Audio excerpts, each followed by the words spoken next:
Now, for our first an introduction, I chose this title, "What is Theology?" And I have to say that really this was quite difficult to process for me, because this is not a question that I think in general should be asked before actually engaging in theology.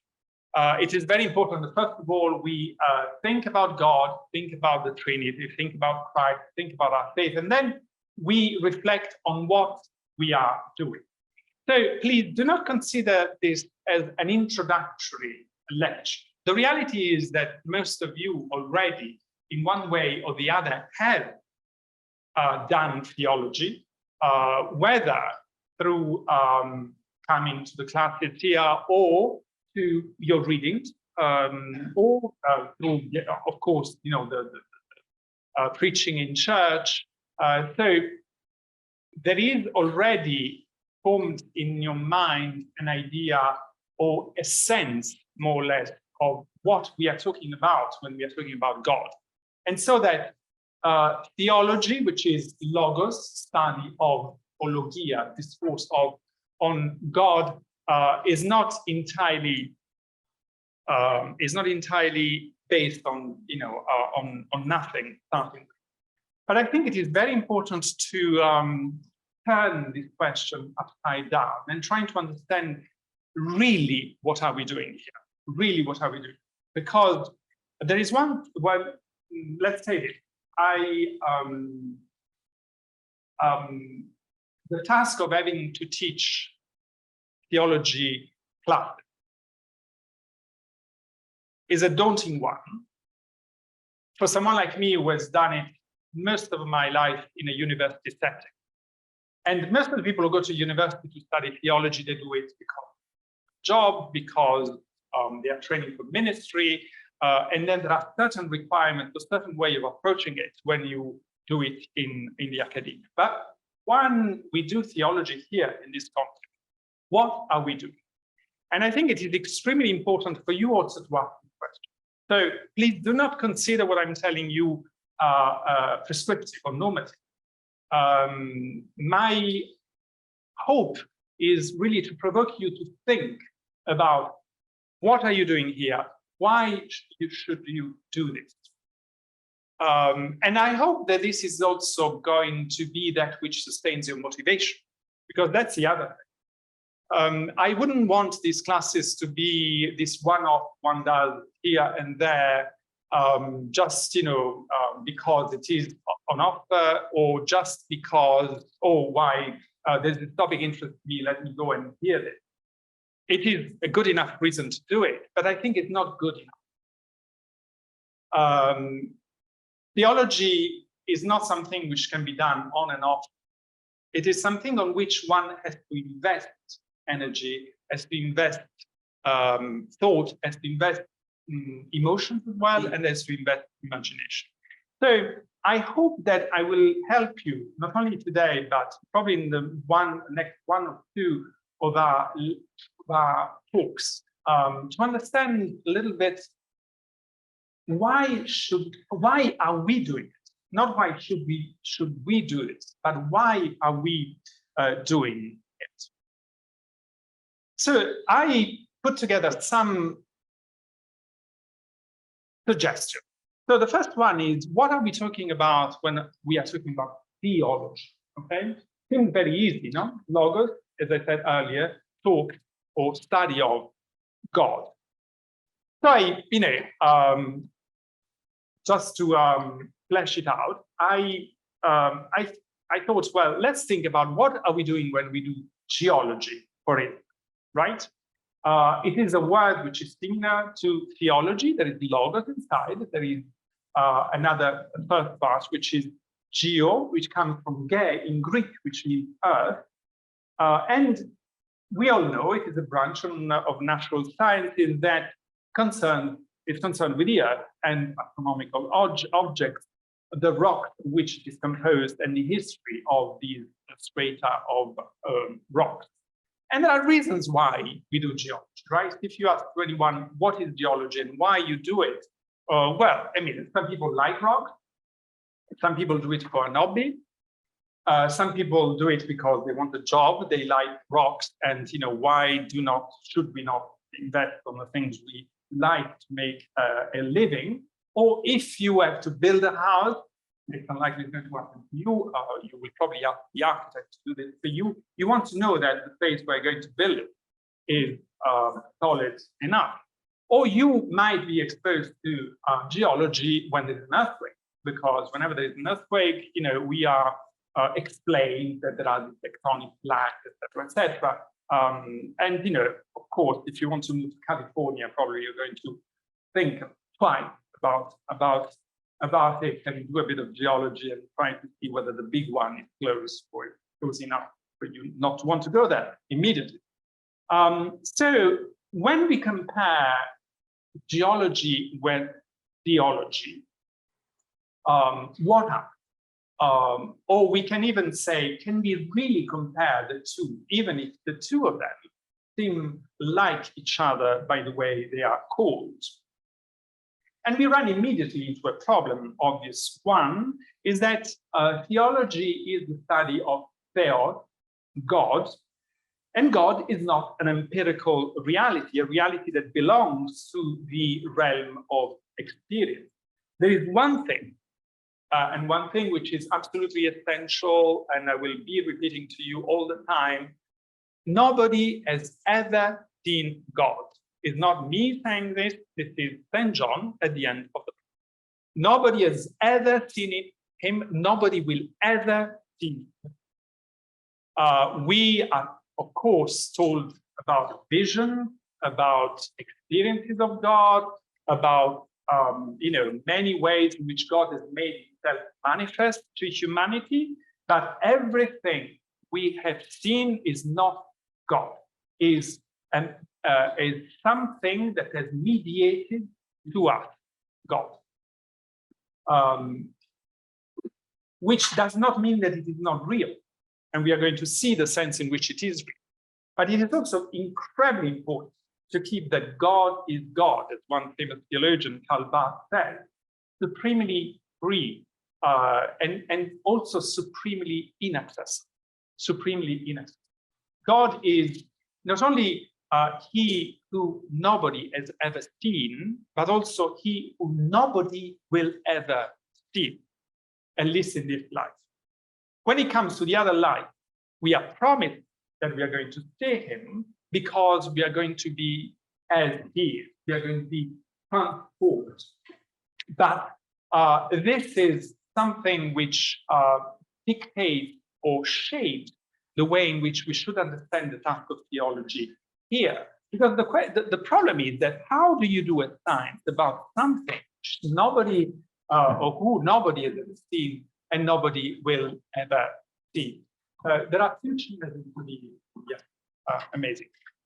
It's a good problem to have when there are not enough tests, right? So I think that behind the question of what is theology, it is very important to ask why theology? Why should we do theology? And can I thread the irony of your situation here? You are here wanting to think about something which or who nobody has ever seen and nobody will ever see. And a lot of people will consider that even wanted to do a thing of this kind is for lunatics. I mean, rock, but right, because rocks is something that everyone sees and everyone understands why we should study rocks. But studying something which can be a figment of our imagination really is something that needs to be thought about. So forgive me if I assume, if you tell me the contrary, I believe you, that you also have never seen God, right? You've never seen God, right? Oh, is there someone who has seen God? No, because I mean, if yes, I really would love to. And nobody has ever heard God. I mean, I can tell you that I've never seen God. I've never heard God. I have experienced His presence in my life in ways which are more real to me than any other thing I have experienced in my life, yes. But I've never seen Him. I've never heard Him. So why do you want to study theology? Why do you want to think about theology? Why do you want to hear on a Sunday morning this kind of sunny weather stay in a room for, the time we're going to stay here, to hear about, to talk about something which really is not visible, is not an object of our empirical experience. Well, because there is a God. Because he is someone or is something that has an impact on our lives. But let's think this in this way. Had you asked this question to people in the 17th century, up to the 17th century, why theology? Everyone would have found the question just as redundant as me asking today, why geology? Why geology? Of course, we have to study geology because there are earthquakes because we have built houses because there are rocks. Whereas if I say to the people most people in the street today, why theology? They would say, well, I don't know. I think it's pointless. Had you asked the same question to the everyman up to the 17th century, more or less, everyone would have thought, well, this is a redundant question. Of course there is a God. And of course there is a God. Why? Because the whole fabric of society, the culture, the philosophy, everything was predicated upon the belief in the existence of God. So nobody had ever seen God even then, but the reality impacted the life of everyone in absolutely every moment. So there was absolutely no doubt about the relevance of the discipline. The relevance. So whether or not, and this is also quite important because when it comes to the reality of something,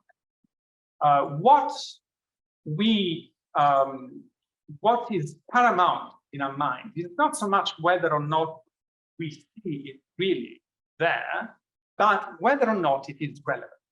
Okay, so the relevance of theology was something which nobody would have doubted up to the 17th century. But we know now that obviously the situation is completely changed. We are in an age which a famous thinker, Charles Taylor, was called by other people, but described as secularity or secularism.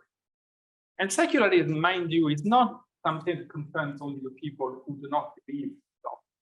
So secularism is defined by Charles Taylor as the condition of belief today. So up to the 17th century, everyone believed.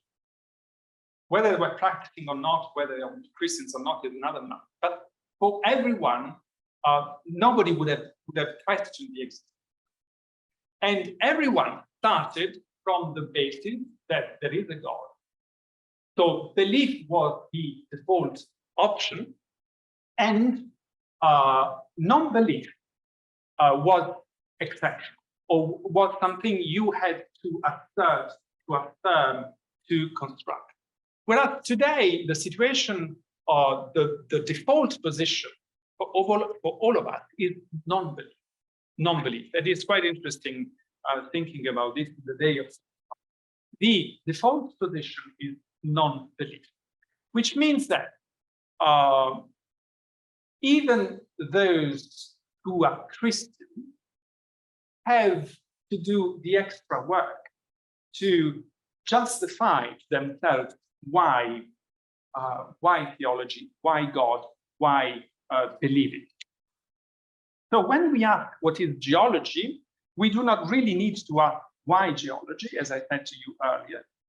When we ask what is theology, we cannot avoid the question why theology. I'm in number 7 now, because it is not evident anymore that this logos, this study of, really has an object, and what this object is.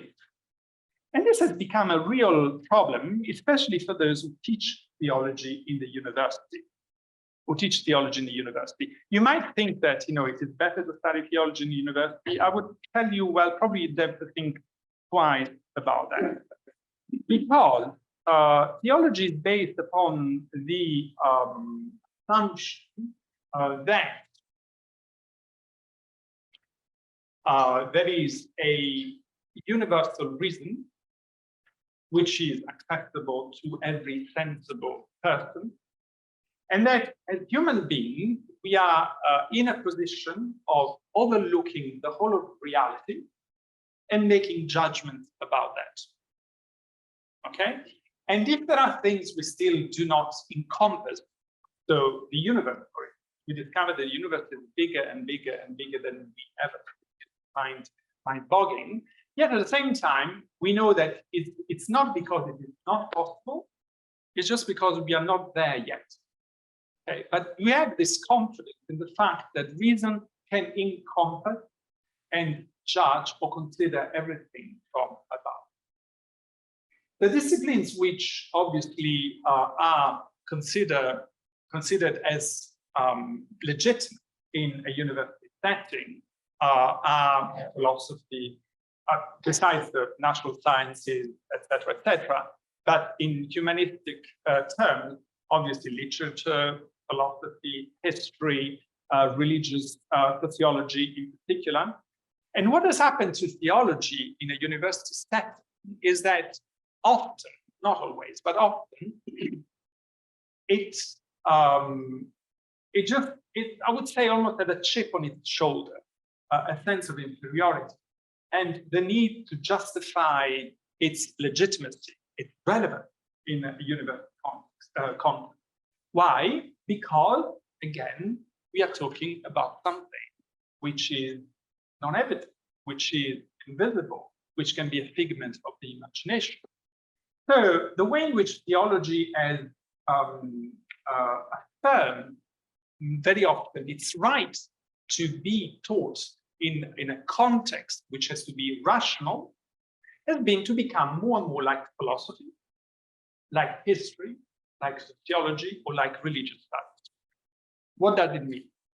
It means that, for instance, I did my degree in Greek Christology, my first degree. So I studied the history of how we came, or Christians came to believe that Christ is the Son of God. So I studied text, Greek text, Latin text, and I studied councils. So it was very much like history. Okay? Or you think about how many people believe in God, why they believe in God, what is the psychology which is behind it, what are the connections, the consequences of doing this, more in the realm of sociology, etc. So that if you read the way in which, even the way in which theology is written, when you read books by great theologians, you will see that the type of discourse, the type of the way in which theology is exposed is very similar to the style you find in a history book, the style you find in a philosophy book, etc. Now, this is legitimate, this is good. I really loved what I studied when I did my degree, my doctorate, and I think that it really benefited my faith enormously. So it's not a question of denying the legitimacy, but also many theologians, not just me, but many theologians have wondered, really thought, are we really doing theology here? Is what we are doing really a discourse, a study about God? And I put you, you'll bring this with you when you go home. But in this handout, I put a quotation by a hero of mine, to which I'm really very, I'm delighted to pay tribute today, Professor John Webster, who died, unfortunately, of heart attack in his 50s. A few years ago. He was my professor of systematic theology in Oxford, and he was a specialist, world specialist of Karl Barth. And he was a staunch, really stubborn theologian, and he forced really the crusade, in a sense, inverted commas, about the right of theology to be theological, as he would say. to be about God. So basically, this argument was always, we do not need to feel that we have to justify why theology should be taught. We should just do it. So let's not talk about how do we know that God exists, because in any way we can't prove it. Let's just talk about God. So this was his main argument, which he would repeat and formulate in all possible ways. I think he had a point. I remember this was his he became Lady Margaret Professor just before I went to Oxford, and just after his inaugural lecture, I went to see him and said to him, well, I loved your lecture. You have done a very good job in showing the negative part of teaching theology in university. Now I would like you to do the positive part, which was very presumptuous on my part at the time. He took it very well. He took it very well, and we became very good friends. He was one of the major mental sources of inspiration to me in the way I developed my thinking about theology. But the truth is that there is a real question about whether or not the real place where theology should be done is the university. If you go in number 11 in your handout, I try to sum up in such a context, the context of the university, to the question, what is theology? The answer might be is that it is a discipline that aspires to be recognized and respected as science. Okay, everyone respects medicine. Everyone respects geology. For heaven's sake, why you don't respect theology, right? And for this reason, theology sometimes, often, probably accepts the critical scrutiny of history. Sorry, this always the critical scrutiny of history, philosophy, psychology, and all the other sciences, with the aim that the conclusion theology makes about God, faith, ethics can be taken seriously on the basis of the reason common to all. This is a defensive position, which there is a word in Greek for speaking in defense, is apologia, and this is apologetics. That is the discipline that talks about the viability, the fact that Christian faith is not irrational. Okay, and this is something which Christians have done since the beginning. There are the funds called apologetics, or apology, from already the 2nd century, who try to justify to the Roman emperor or to the Greeks why Christianity was not created. Okay, and it has been a trend which has inflated, let's say, since the 17th century, more or less, especially with the appearance of modern science and the turn of the way we look at reality, which has become more and more positive, more and more empirical. And there is something which I'm going to tell you now, but I can't explain now, but I promise I'll come back to this thing. And it is this.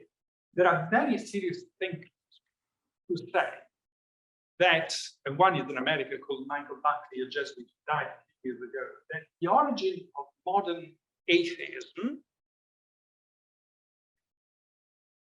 lays in the defense of Christian faith by theologians.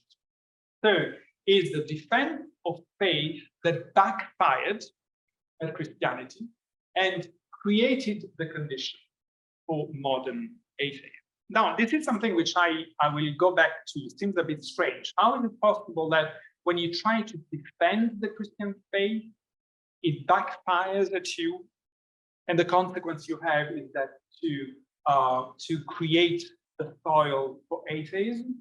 Well, it is because the way in which they try to defend Christianity was by a vision of the universe, which was like a clock, which needed a clockmaker. So they made God the clockmaker, if you want. But if you create this mechanistic or this kind of this version of the universe, sooner or later someone will come and say, well, we don't need a clockmaker. We can and we want trying to find how this mechanism works by itself. We're going to go back to this. But apologetics, defense of theology, is really something which has had a huge influence on the way in which the task of theology has been understood. And the reality is that theology has become more and more a discipline, as I told you, like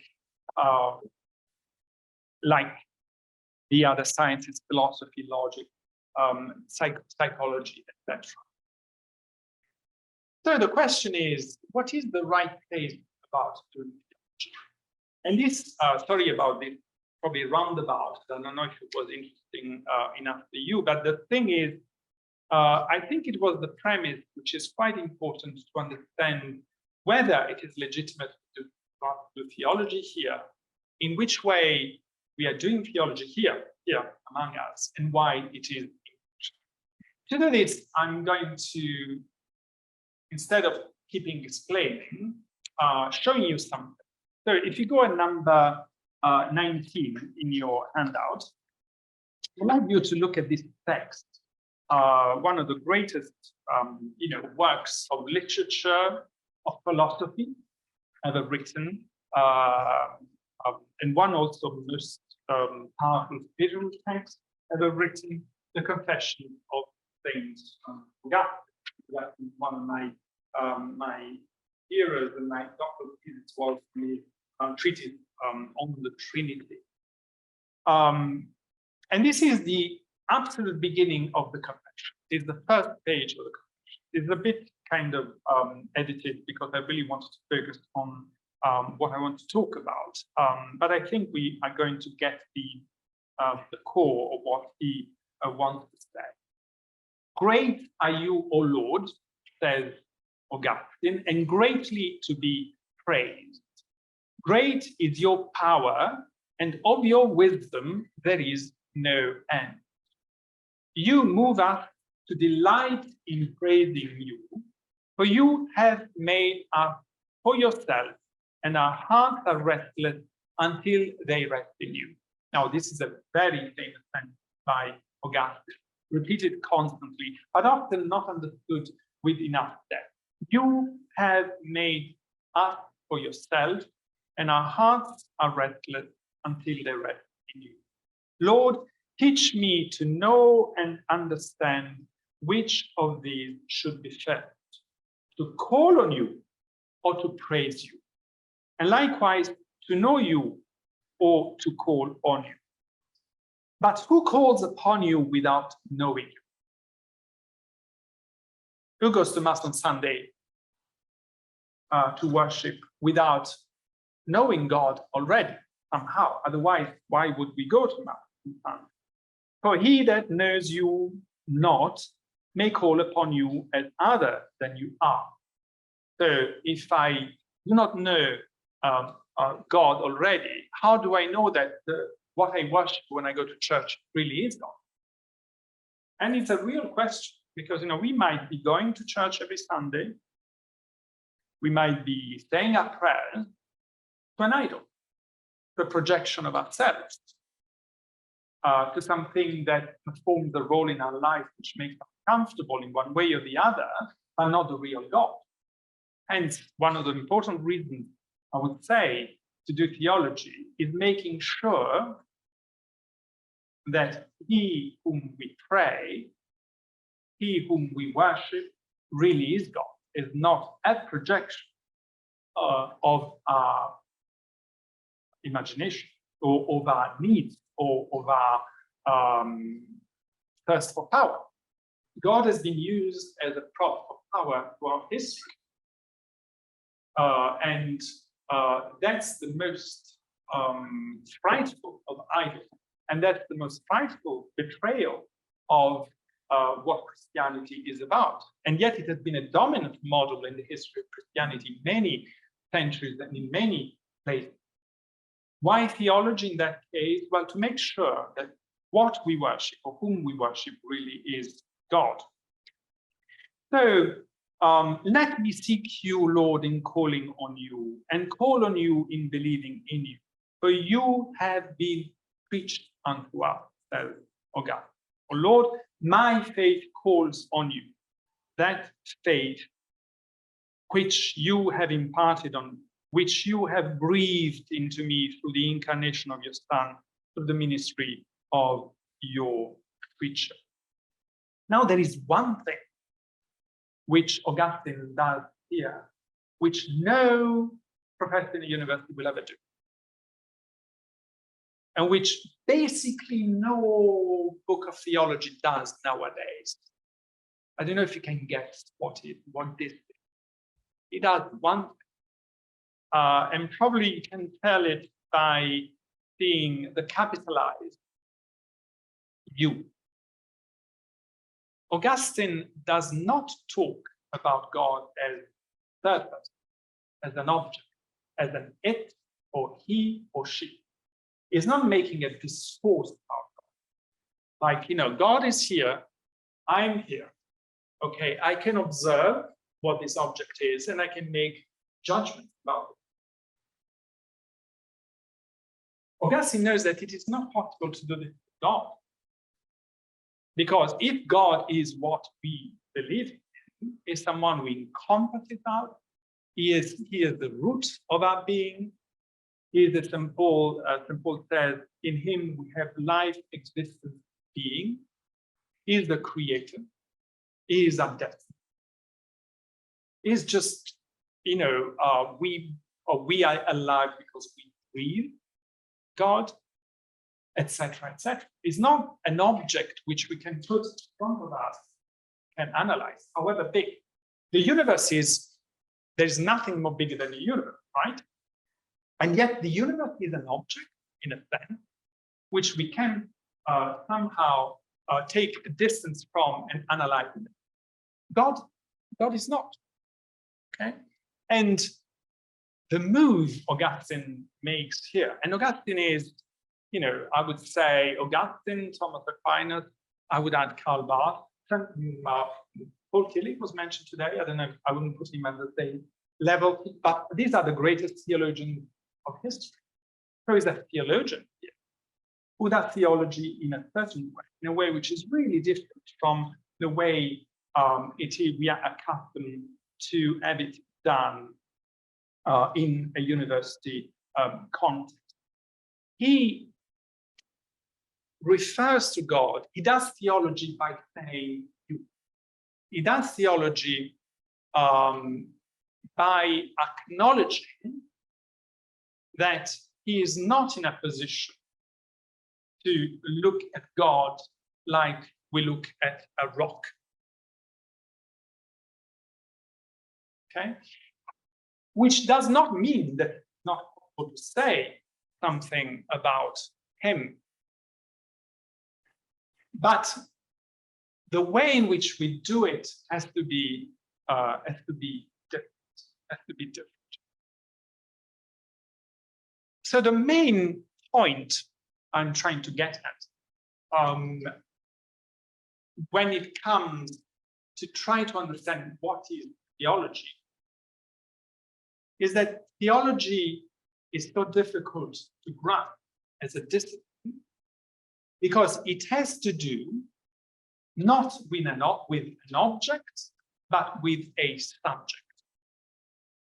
So it's a moving target, if you want. Let's say, I mean, there are many other realities in science which are moving targets, which are difficult to analyze. But God is a moving target. Karl Barth famously said that one of the difficulty of theology is that it is like trying to make a picture of a flying bird. Okay, it's not something you can fix and then you can. Although with modern techniques we can do this, but he wanted to say that we are dealing with something or someone who is not just invisible, but more importantly, is curious, is adored, and is free. Is free. And when Karl Barth in particular says that God is free, what he means is that he's someone that we can never look at from the viewpoint, from a high viewpoint. Right? We can never look at him like an object. Which leads us to, where is the best location for doing theology?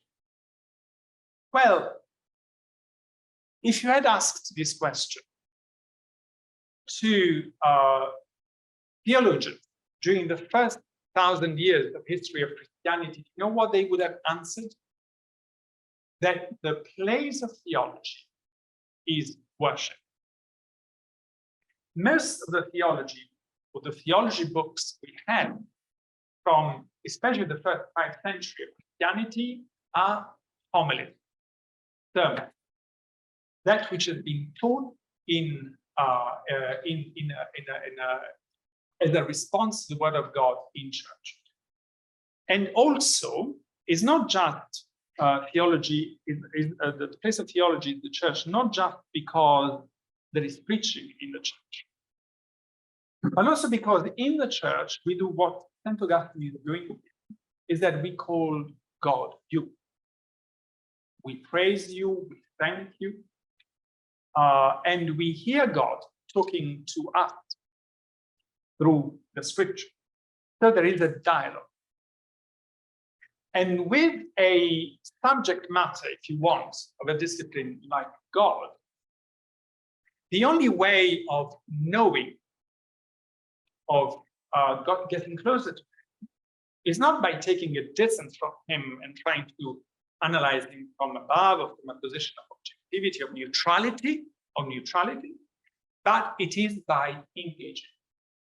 It is by engaging. Just in the same way as if you want to do yes, let's take this example, which speaks a lot to me. Medicine today has become the study of increasingly tiny aspects of your body, each one of them isolated from the other. Okay? And the problem with medicine is that, especially diagnostic, is that it has lost the sense of the whole. So whenever you have pain somewhere, you go to see that particular specialist who is going to give you the cure for that particular little problem you have in that particular point, without asking any question about, most of the time, about the whole. There is no holistic approach to medicine, or it's very rare, or it is cultivated outside the channel of what is considered a scientific medicine. Or if some medicine doctors do it, they do it because they understand it at a personal level, but certainly it's not required by the standards of their medical discipline. So just in the same way, when it comes to the importance of this example is that how do you diagnostic properly? Is by talking to the person, by engaging with a person, by listening to the person. So you have to stop considering the patient an object which is made of tissues, organs, which you can analyze and can be transformed into numbers, which then from which you can draw certain conclusions. You have to start talking to the person and see how the person feels, how manifests or expresses the way in which the symptom he or she has, and through that dialogue, through that engagement, trying to make a more holistic diagnostic. So there is a sense in which, even in sciences like medicine, engaging is one of the best ways of knowing. Now, this is supremely true when it comes to theology. There is only one way, and one way only, of thinking about God properly, there's no better way than in the context of engaging with him personally through faith, through love, through desire, through listening to the word of God. That is, through everything which is provided in the context of worship. So my conclusion is that you are in a better location to do theology than most theologians who do it in an academic context. Now, I just want to say that I believe that theology should be taught in an academic context, absolutely. That theology benefits from being an academic discipline. Theology benefits from the scrutiny of history, of philology, of philosophy, okay? But all these disciplines will help theology from outside, but will not give to theology what only worship can do, which is going to the source, which is really engaging with seeing probably is not the right word, but engaging with what or whom we want to know about. And this is absolutely essential. Okay? So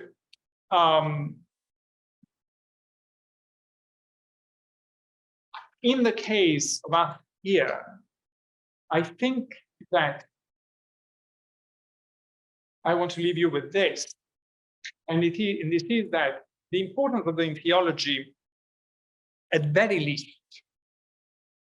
lies in the duty we have as Christians to make sure, as believers, to make sure that what we believe in really is. And there is not a black and white answer to this question.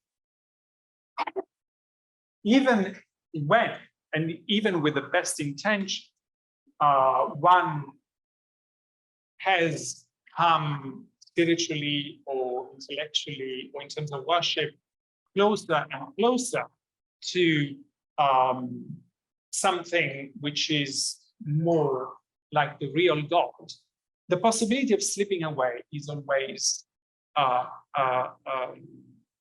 there. And one of the aspects of being in relationship with this God is that he is a God who also